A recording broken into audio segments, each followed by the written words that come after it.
Mentioned aging there. It's interesting. One of the topics that does the best whenever we do interviews on it is longevity, anti-aging. I think when we first started, I think it was like in our first 40 episodes, we did an episode with Dr. David Sinclair. And that was the first time we ever broke into the iTunes top 10 chart. Like, it's quite a lot of interest around anti-aging. People always ask to hear about it. Those episodes always do well, but is it a I don't want to say pointless, but is it futile to stress so much about anti-aging when it's going to happen sometime? Yeah. So you should definitely have Brett back to talk about some of the senescence work that he has done. But we can and should be living more youthful lives for longer than our ancestors did.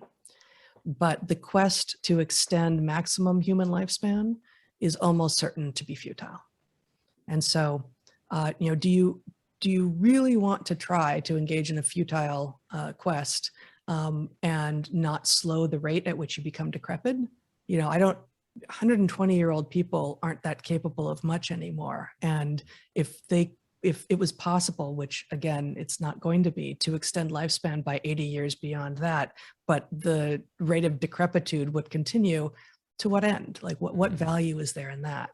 So compare that instead to, some of the sort of the pop psych, 40 is the new 50, and 30 is the new 40, these sorts of, or I guess I have that backwards, don't I? 50 is the new 40, right?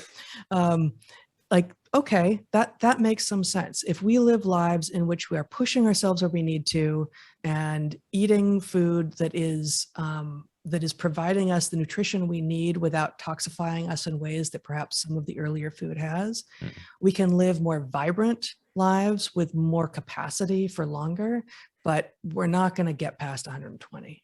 That's not going to happen. 130, I guess, is maybe the max that anyone has perhaps gotten to.